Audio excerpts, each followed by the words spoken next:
Hey, this is Dennis O'Brien on Let's Talk About It. We have a really special show for you tonight. Today, of course, is Valentine's Day, and today is the day that the Cupids are crowned. And we have 2 Cupids this year. This is not the first time. This is the third time, but wow, the most deserving Cupids of all, Jamie Eves and Kit Eves. They were on the show with us just a few weeks ago. And this is just wonderful. I'm so happy, and so happy they could make it onto the show. So happy that it came on a Friday when we have our show, and we got them on before anybody else. And I'm sorry, but I play that game in the radio with Wayno, but he asked first, just so you know. Oh, of course he did. Yeah, of course he did. And Keith Rice, and there's a show now with. Mark Doyle and Ken Folan have a show on Thursday, and they're saying it's a positive show, which is good to hear. I'd like positive radio about Wyndham, and I congratulated them for that. But we got you first. Aha, we got you here. And that is my co-host ambition, to be first, always. Especially when it comes to Cupids, when we have such a great selection this year of Cupids, and people who both of you have done amazing work here in town. Both Jamie and Kit Eves have been here, bringing the people in the town together in numerous ways. I mean, whether it's at the museum or the Lions Club, or just inland wetlands and watercourses, the university systems. You have so many things that you do for us, and it's just so appreciated. Local all-stars for sure, in terms of making Wyndham a wonderful place to be, and we really appreciate you. I think I've written recently that I think Jamie Eves has probably been on our show more than anybody else. Joe Courtney once held that title. But he's not as easy to get on as he used to be. I would think he'd be very hard. Well, he's harder. I'll tell you that. He's an important person. So. Well, he's an important political force. Yes, he is. And he's a good guy. And if he lived in our town, I would promote him for Cupid. I think he'd be great. And he's a good guy. So you're in good company. But Jamie has always been. More than willing to come on the show, even on short notice. When we've had people cancel, it happens once in a great while, or things fall through. We've been able to get him on, in addition to his regular shows when we have him on TV as well. He's always been ready, willing, and able to. It doesn't take him long to come up with a good story because he knows the stories. Well, when somebody says talk history, as students know, we're going to want you to talk some history today too. But I want to talk about why I think you were elected Cupid and you picked by the town council, and I think the town council, and I've had some issues with the town council since I left it, but recently I think they've done really, really well. I think they picked a nice, good town manager. I'm very much impressed with Rob Zaretsky. And now they picked 2 wonderful Cupids. Not just 1, but 2. And we're just so happy. Right, Sue? Absolutely. We're very, very happy. We got the right people, the right Cupids. We are very honored. It's very, very good. Very honored. It's nice, I guess. That's one of the things I like about elections. Because I've run for office, certainly not as much as Sue has, and you do get feedback. You're doing well. Okay, I was probate judge and I was elected a few times, and I think it's to some extent it's feedback. You're doing well. We appreciate you, and this is something that you've never been involved in politics as candidates, but you haven't been able to get that kind of feedback, and now you're getting it through the Cupid choice by people who know a lot about the town, the town council of the town of Wyndham, and they've made a great choice. And I got to say that in the past somehow I've been able to, once in a while I'm able to find out in advance, but this time I did not know until I heard, and I was listening while I was working, and I thought it was wonderful. I had I had tears in my eyes. I was so pleased by their choice. The town council is on a roll. They did the right thing again. And I think you both. The things that you have done, multiple things that permeate the whole community. The history, the kit. You making all those masks for people during the COVID. I mean, that was, I was just amazed when I found out about your good works regarding sewing and stuff, about that sewing group you were with. The mask things is I think one of the things about the last few years I'm the most proud of. I made 100 masks every week for the soup kitchen through the 13 months of COVID. Wow. And it came, plus others for other people, and I counted them. I made 15,800 and change for masks, and I kept doing it because every now and then I would see on the streets of the town somebody wearing one of the masks that I made. Oh, wow. And, I don't know who that person was. Yeah. And I'd come home and I'd tell Jamie about it and how good that made me feel that I was keeping somebody safe that I didn't know. And, maybe their circumstances were that they could use the mask in places where it was really not safe for them to be, because I think they were, they got it from the soup kitchen, and they probably were street people, or certainly not in the best of circumstances for housing. And that just, to me, I'm so glad I had the wherewithal to be able to do that. My mom was a home ec teacher, and she taught me how to sew. Well, you saved people's lives doing that. Yeah, I think so. And and I've had that experience on an individual basis when I was in the probate court. And somebody actually told me it happened a couple of times, you saved that guy's life. Yeah. The guy that they wanted to take off life support, and I said no. Okay, because I had control over who the conservator was, and I chose the conservator who wasn't in favor of the, taking, and the person is probably still kicking around today. Yep. And I had, that was, and the person who told me that I had saved the person's life was not somebody who was a big fan of mine. And I was just totally, and so if you made 15,800 masks, these people are running around. It was really dangerous at the time. Oh, it was. I was cloistered. I mean, I wouldn't go to the supermarket. Sue did all the shopping. I was scared. I wouldn't go to the gym. Yeah. I got some gym equipment at home, and it was scary. So you definitely that's a lifesaver. Mm-hmm. Yeah, absolutely. It's hard to top that. It really is. You can't do much better than that. No. When I thought about the notion of you two being Cupids, I said this is a natural. And I love history. I loved hearing all of Jamie's stories, true stories. Well, history is whatever, it's passed on down, and as it's probably not, some of it is totally, it's a perception. Yeah. It's a perception. I mean, maybe you want to talk about that.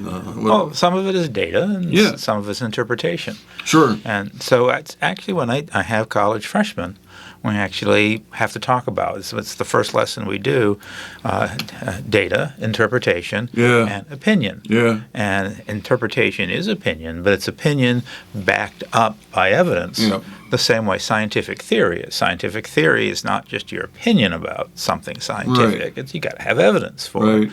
And the same is true with history. Yeah. So, and the interpretation is necessary because I tell them, think about it as if you went into a museum and there were glass cases with stuff in them and nothing that told you what it was and what it was used for. That's not useful. It's just stuff. And that's what facts are. That's what data is. Yeah. So you have to make it useful. You have to explain what it is and why it's important. And that's interpretation. And how they used it. Yeah, and that's interpretation. But interpretation does change over time, depending on who's doing the interpreting. And, exactly. And and what kinds of questions they're trying to answer and what they're trying to understand. So I did a guest lecture earlier this week, and as part of it, because it came up in part of the discussion, was I talked about how a governor of Maine, Joshua Chamberlain, the hero of Little Round Top at Gettysburg, later on became governor of Maine, and then it was in retirement, and physically wasn't chronologically wasn't all that old, but physically was, because he had wounds. He carried bullets in him for the rest of his life. Yeah. And so as this old man, there was this crisis in Maine, and the crisis was that the party that was in power decided to rig the election so that they would win again, and they basically hid ballots in the State House. The other party found out about it, and there was threats of violence, and the party that was in power hired thugs to assault the State House. So the thugs are outside the State House, and the governor, who's part of this whole thing, in order to try to sort of take the heat off himself, asked Chamberlain to be the head of the state militia, to come in and take over the state militia for right then. And Chamberlain agreed, but he knew that if he did that and then called out the militia, there would be a civil war in Maine, and people would shoot each other in the streets of Augusta. So what he did is he ordered the militia to stand down, even though they were mostly from his party and his side. He was the party that lost the election. Yeah. And then he deputized the Augusta City Police, which I don't know, 10 officers or something like that at the time, and not all that well trained, and said, "You're defending the State House. You guys are doing it." And so that you've got this mob of thugs gathered outside, ready to assault the State House, and they're armed. Behind them, you've got the militia starting to gather from the other party with their guns. And Chamberlain comes out in the middle of winter on the steps of the State House. He got a big, long coat, and he holds his coat open to expose the clothes he's wearing underneath. And he says, "I think some of you, I've heard, want to kill me. Well, this is your chance. Do it right now." And they didn't, and they backed out. Wow. Okay, an event that if I had told that story 10 years ago would have been a ho-hum, boring story, from history. But maybe. So what? It's a so wild, what story. yes. But today, that's not a so what story. There's a similar story in Connecticut's history, too, with, the crowbar governor and things like that, where there could have been violence in Connecticut over the outcome of an election, and people figured out how not to have that happen. I would say both in Connecticut and Maine, people did better with it than we did nationally. But it's okay. This is now a call for interpretation. So as events change, we have to interpret past events to make them relevant to what we're doing today. Well, I mean, I think we've talked a little bit with you in the past about local history here, and especially for me in my situation, thinking about having been involved in politics for more than 45 years.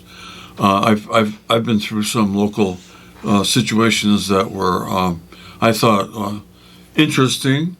Mm-hmm. Somewhat, irregular, and somewhat sometimes depressing, and happy events that I think I know a lot about in terms of what happened, and a lot of it has never been really made known publicly. Yeah, and it's there's always, life is incredibly interesting, real life, more so than I remember when I was a kid. I said. I didn't read much fiction, and I probably should have read a lot more than I did. I did read, Catcher in the Rye, but what a depressing book that is. What's that? What a depressing book that is. Oh yeah, very, very. Well, yeah. I got into reading some other stuff too, some German stuff that was. Anyway. People waving to us from the That's great. street. And it's anyway. History is your field is. I was a minor in history at UConn. I majored in political science, minored in history. History is, it's so interesting, and I could listen to you talk about it for hours. It's a great major for people going to law school too. Oh sure. So you got a good background for going to law school. I had a good background, but I found when I was in law school that I don't want to talk about myself. Well, when you are in law school and you're learning the case history, that's history. Oh yeah, oh sure. That's right. Oh It sure. I is. also Yeah. learned how to write because we read a lot of cases back, and I went to law school in the late '60s, early '70s. So we read cases about in terms of how judge-made law develops. Yeah.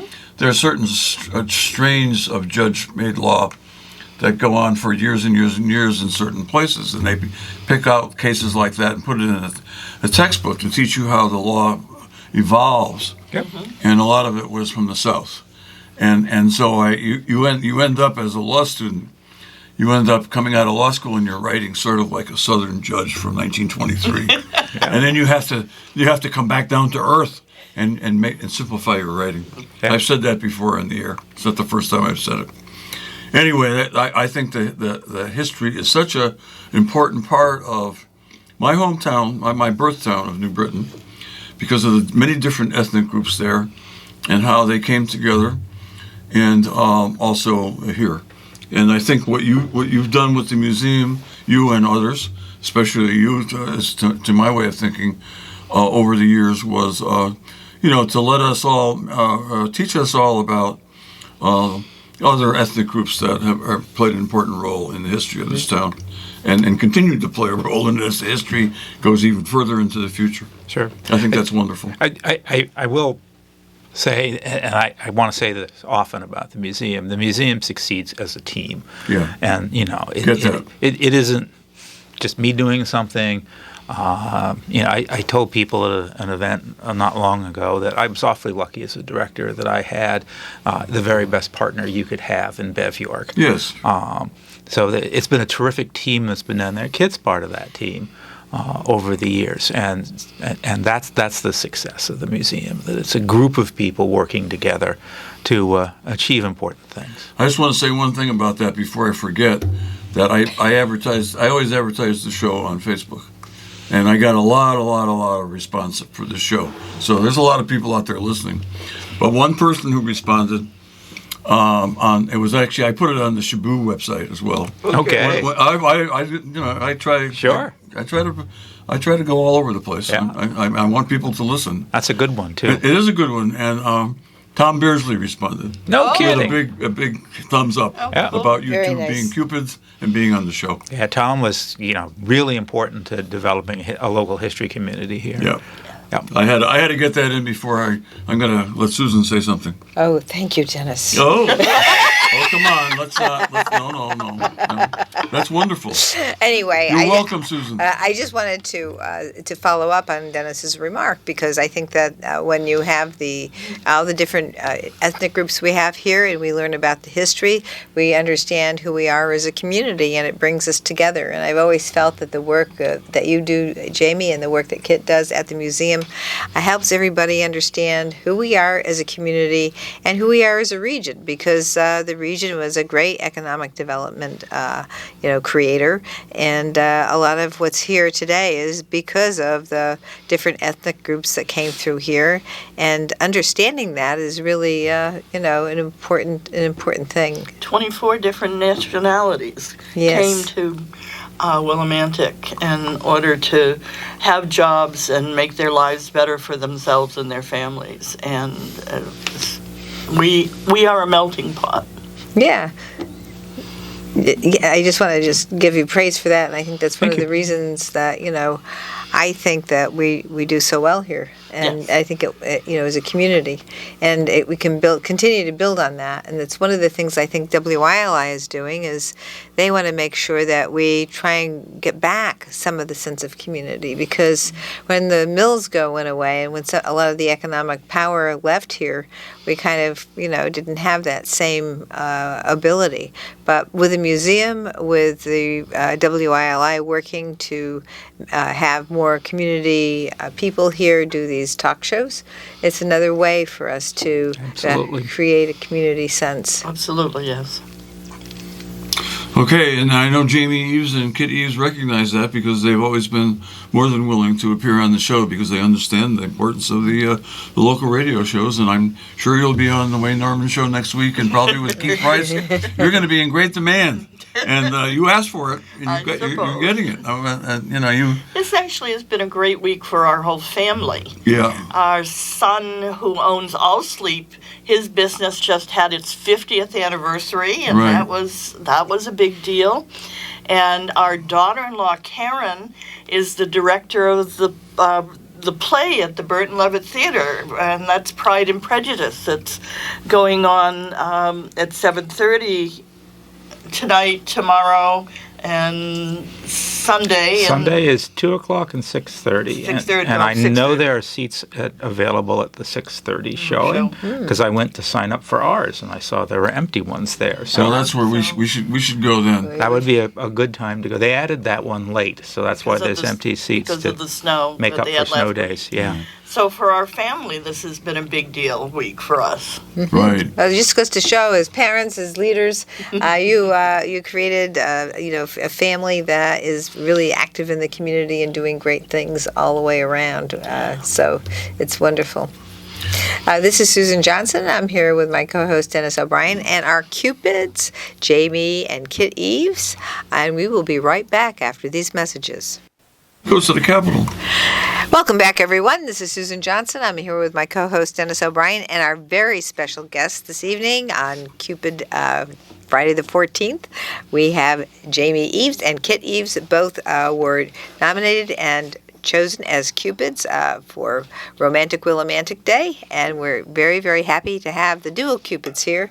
And I do have the proclamation from the town of Windham, Mayor Tom DeVivo, and talks about how, first just a little bit of information, how John Lesko actually created Cupid, the Cupid Day, and it was done with Bunny Lesko, actually. I think it was her idea. It was her idea. And he carried it out. Yeah, that's right, Dennis. That's what Wayne has told me over and And over that's what again. I actually, when I had a memoriam for John Lesko at the Capitol, that was one of Yeah, the things that I remember that. included. was there.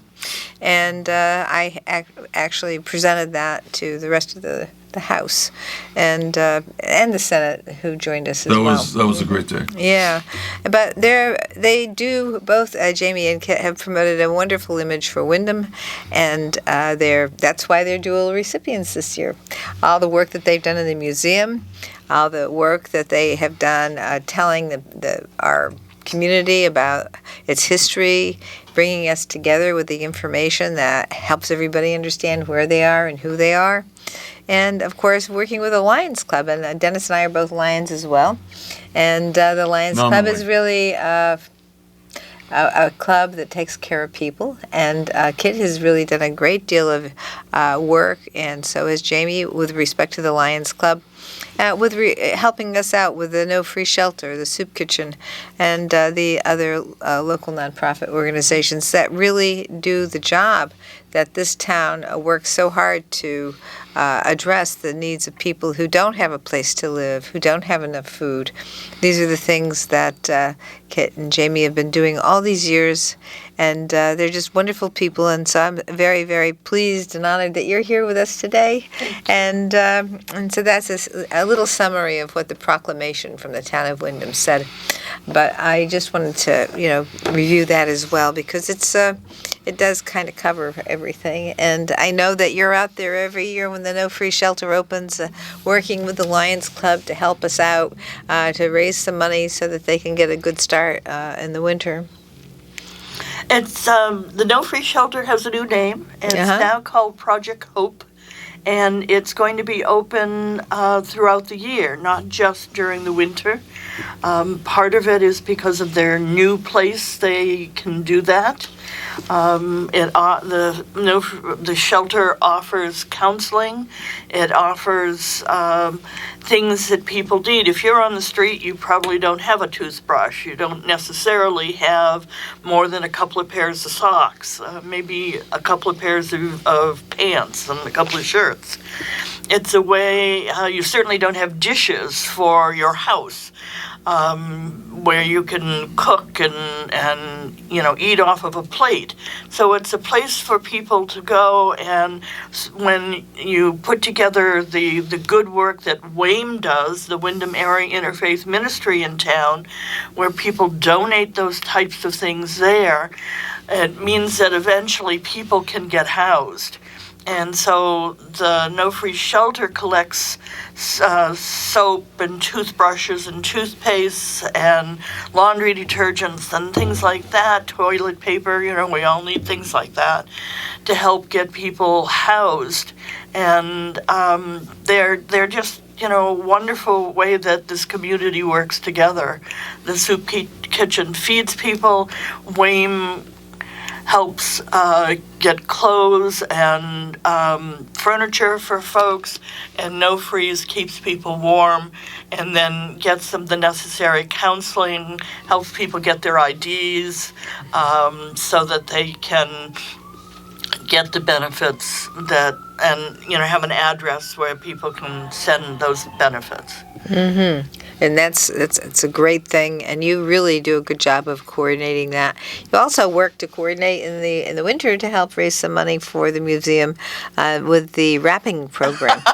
Is that WRA or RA?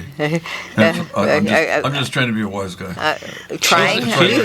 She's a rap star. I'm a rap star, yes. So every year we do gift wrapping out at the Eastbrook Mall. It's usually by Kohl's. The last few years have been by Kohl's. And we're hoping that with the new revitalization that's going on with new owners at the Eastbrook Mall, that we'll be able to continue to go there. This project started when we first moved to Connecticut. It seems that Bev York wanted a fundraiser for the museum, and she knew that I was pretty good at organizing things. And I remember that my mother for years had done gift wrapping at the Bangor Mall as a fundraiser for the Red Cross, and that it was very lucrative. And so I thought, well, why the heck not? We've got a couple of, she asked me in August, we've got a couple of months, I can figure this out, and we can do it. And we wrapped for 3 days that first year. And this last year, we wrapped for 10 days, and, so many people helped. There's 3 shifts every day. There are at least 4 people on every shift, and on the 24th, when we are so busy, I'll sometimes have 10 people gift wrapping just to keep up with the demand. And it's all by donation. The first 3 years, we actually had boxes where, this size box you give this much money, this bigger size box you give this much money, and so forth. And we had them all as display. And since we were all volunteers, we weren't really happy when our customers would debate what size box they had for their gifts, because we didn't want to argue with them, and it was for charity. No. So after the 3rd year, I said, okay, to heck with this. We will go by donation and see what happens. Yeah. The amount of money we got almost tripled. Isn't that fabulous? So we do it all by donation. You give us what you can afford.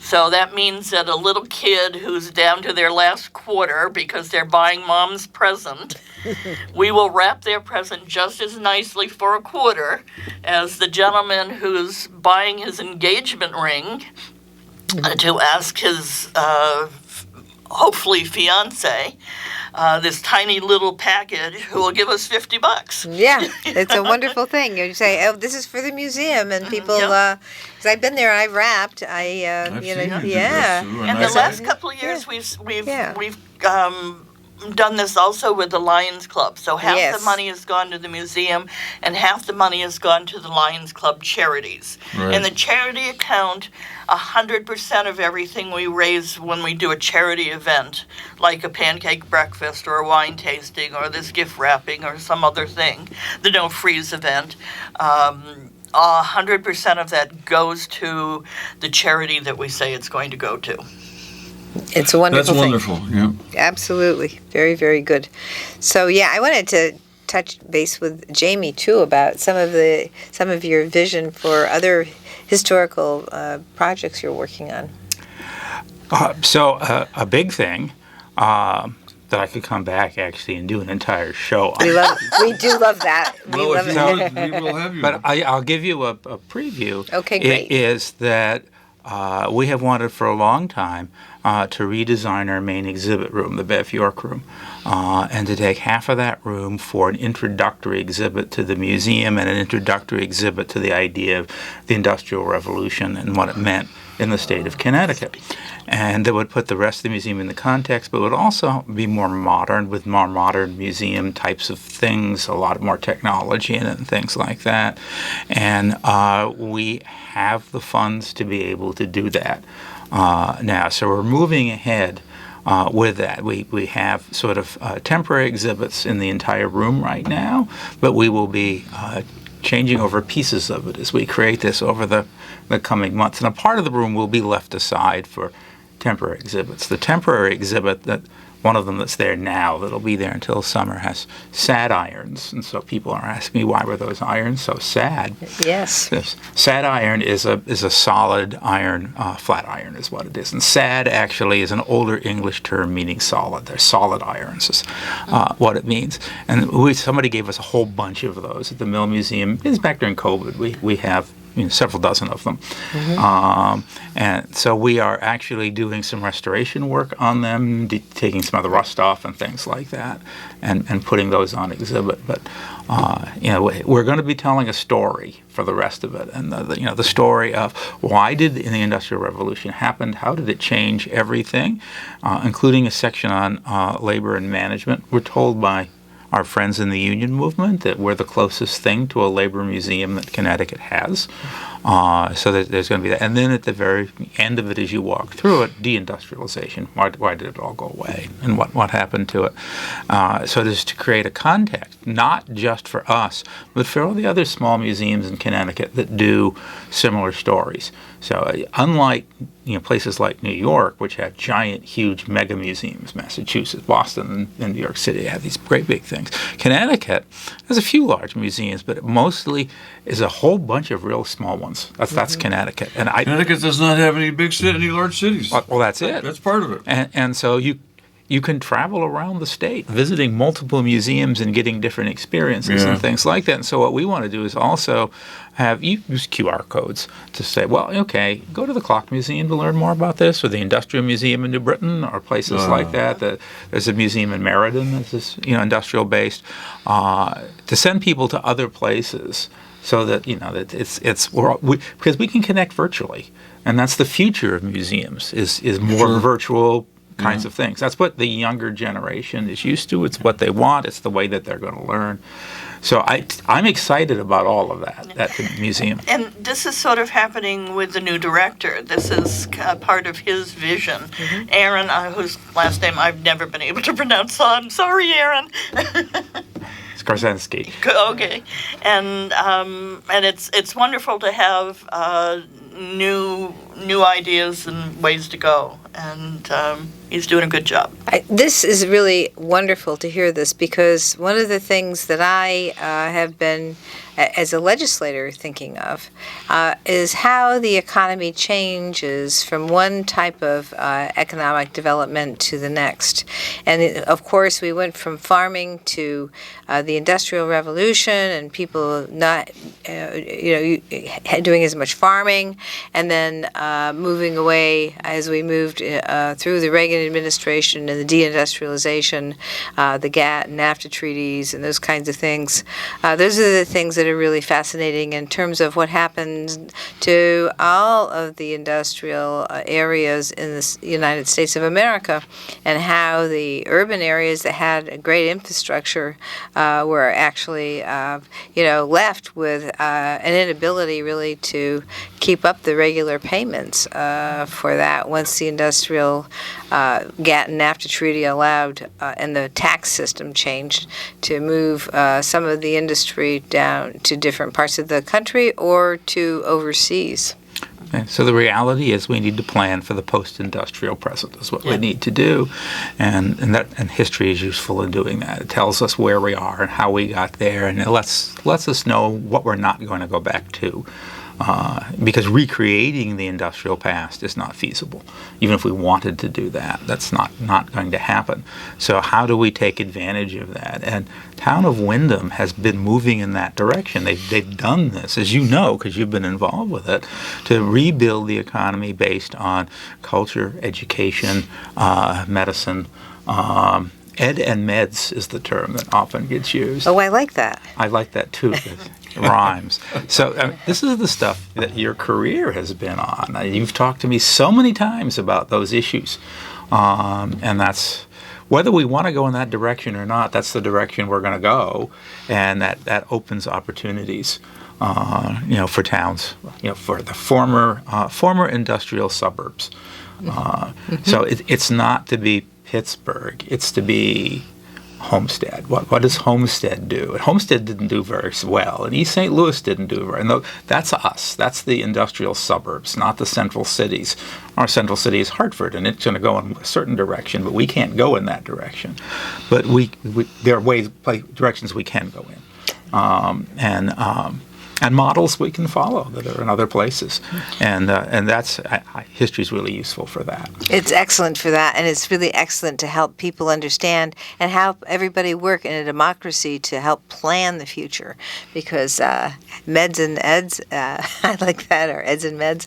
That is a great thing, and that is one of the things that when you take a look at the technology and what we're building here in this state, we have very high tech.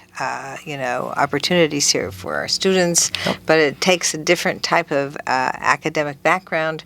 You really have to have that math and the science and those kinds of things, and the school systems have to do that too to make sure we can get the kids in those jobs. The growing field of history is digital history.